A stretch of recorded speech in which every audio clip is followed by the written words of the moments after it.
বিশ্ব স্বাস্থ্য সংস্থা থেকে পুতুলকে সরাতে পররাষ্ট্র মন্ত্রণালয়ের চিঠি। বিএনপি নেতাকে হাইব্রিড ডাকাকে কেন্দ্র করে ভৈরবে ফের সংঘর্ষ। রাজনীতি এখন আর রাজপথে নেই, বললেন ব্যারিস্টার পার্থ। নির্বাচন ও সংস্কারকে পরস্পর বিরোধী অবস্থানে দাঁড় করানো ভুল, বললেন জোনায়েদ সাকি।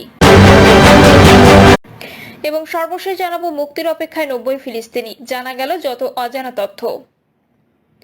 শুনছিলেন সংবাদ শিরোনাম, এবারে বিস্তারিত। বিশ্ব স্বাস্থ্য সংস্থা থেকে পুতুলকে সরাতে পররাষ্ট্র মন্ত্রণালয়ের চিঠি। সাবেক প্রধানমন্ত্রী শেখ হাসিনার মেয়ে সায়মা ওয়াজেদ পুতুলকে বিশ্ব স্বাস্থ্য সংস্থার আঞ্চলিক পরিচালক পদ থেকে সরাতে পররাষ্ট্র মন্ত্রণালয়ে চিঠি দেওয়া হয়েছে।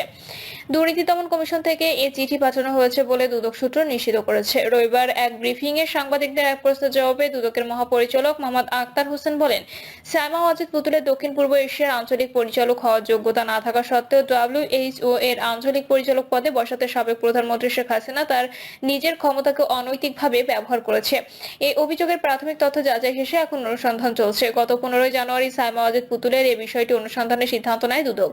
অপর এক প্রশ্নের জবাবে তিনি বলেন, সায়মা ওয়াজেদ পুতুলের বিষয়ে অনুসন্ধানকারী দল যেখানে যেখানে প্রয়োজন সেখানে চিঠি দেবে ও প্রয়োজনীয় ব্যবস্থা নেবে। অনুসন্ধান শেষে এই বিষয়ে বিস্তারিত তথ্য দেওয়ার কথাও জানান তিনি। বিএনপি নেতাকে হাইব্রিড ডাকাকে কেন্দ্র করে ভৈরবে ফের সংঘর্ষ। কিশোরগঞ্জের ভৈরবে ওয়ার্ড বিএনপির এক নেতাকে হাইব্রিড ডাকাকে কেন্দ্র করে ফের দফায় দফায় সংঘর্ষ হয়েছে। এতে উভয় পক্ষের অন্তত 15 জন আহত হয়েছেন। ভাঙচুর করা হয়েছে বেশ কয়েকটি দোকানপাট। স্থানীয় সূত্রে জানা যায়, পৌর শহরের চন্ডিবের এলাকার উপজেলা স্বাস্থ্য কমপ্লেক্স হাসপাতালে চিকিৎসাধীন ছিলেন কুলিয়ারচর উপজেলা বিএনপির এক জ্যেষ্ঠ নেতা।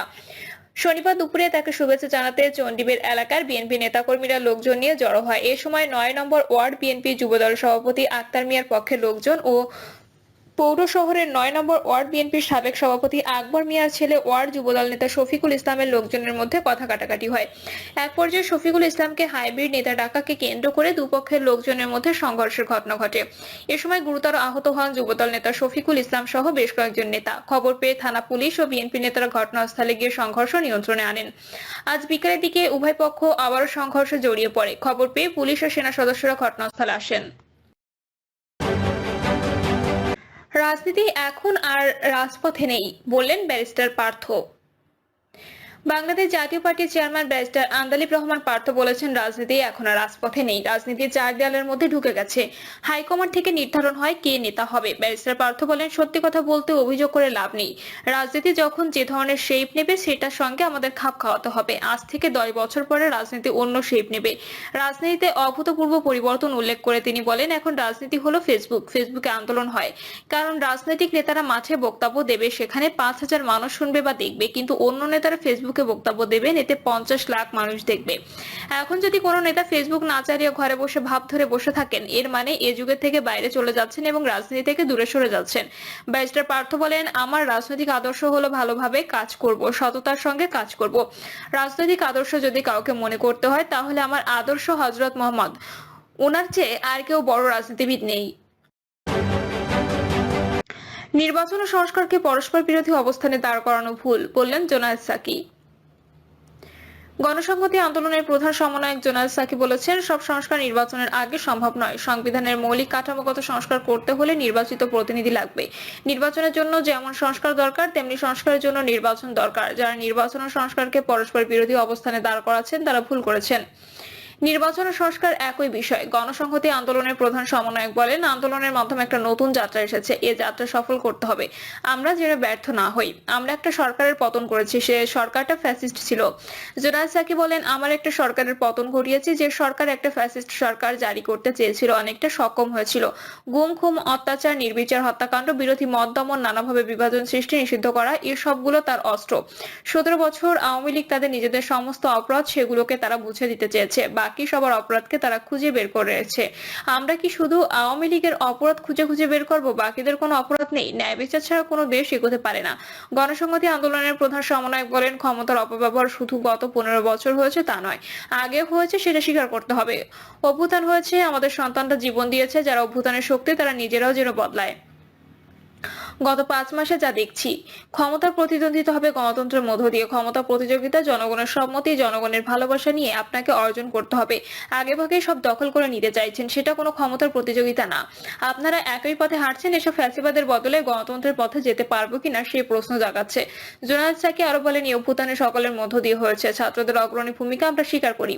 বাংলাদেশে যে ঐক্য সেটা ধরে রাখা দরকার। এখানে কেউ একক সিদ্ধান্ত নিতে পারেন না, কারো সিদ্ধান্ত কারো উপর চাপে দিতে পারেন না। এটার পদ্ধতিগত পথ হবে সমঝোতা। তিনি বলেন, এখন আলাপ আলোচনার মধ্য দিয়ে বাংলাদেশে কোনো সংস্কার নির্বাচনের আগে করা যাবে। সেটা করতে কতদিন সময় লাগবে, তার মধ্য দিয়ে নির্বাচন কোন মাসে কোন তারিখে হবে, এই পুরো রোডম্যাপটি আগামী কিছুদিনের ভেতর তৈরি করা সম্ভব। আমাদের সংবিধান সংশোধন কি পঞ্চদশ ত্রয়োদশ সংশোধনের মতো হবে, যেটাকে আদালত বাতিল করে দেবেন? সেই রকম ব্যবস্থা যাতে না হয়, আগামী নির্বাচন হওয়া উচিত সংবিধান সংস্কার। নির্বাচন সংস্কার হতে হবে জনগণের সম্মতির ভিত্তিতে।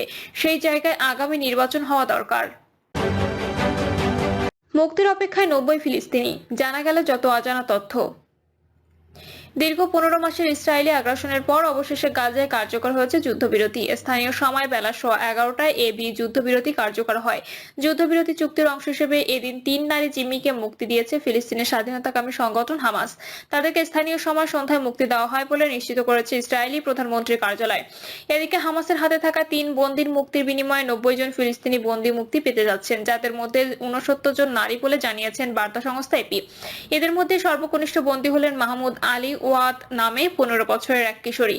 মুক্তিপ্রাপ্তদের তালিকায় রয়েছেন 62 বছর বয়সী খালিদা জার্রার, যিনি popular front for the liberation of Palestine এর একজন শীর্ষ নেতা।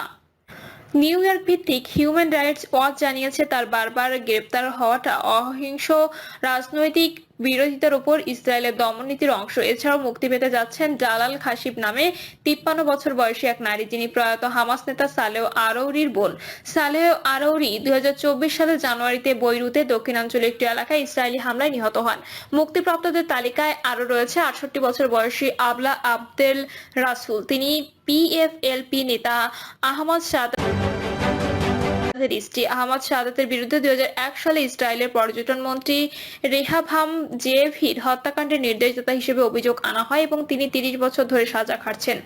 এদিকে আল জাজিরার প্রতিবেদন অনুযায়ী মুক্তি পাওয়া বন্দীদের তালিকায় অন্তত 12 জন যুবক এবং নাবালক রয়েছেন, যাদের মধ্যে কিছু সংখ্যক বয়স 19 বছরের কম। আল জাজিরার সাংবাদিক নিদা ইব্রাহিম জানিয়েছেন, অনেক শিশু এবং নাবালক ইসরায়েলি বাহিনীর প্রতি পাথর নিক্ষেপের অভিযোগে আটক হয়েছেন। তিনি বলেন, আমরা এখানে অপেক্ষাকৃত কম সাজাপ্রাপ্তদের কথা বলছি। বন্দীদের তালিকায় শত শত নাম উল্লেখ রয়েছে, যাদের অধিকাংশকেই প্রশাসনিক আদেশে আটক করা হয়েছে। আর এটি মূলত ইসরায়েলি দমন নীতিরই একটি অপকৌশল, যা কোনো প্রকার আইনি প্রক্রিয়া ছাড়াই মানুষকে অনির্দিষ্টকালের জন্য কারাগারে রাখার জন্য ব্যবহৃত হয়। আর এই প্রশাসনিক আটকাদেশ বারবার নবায়ন করা হয়।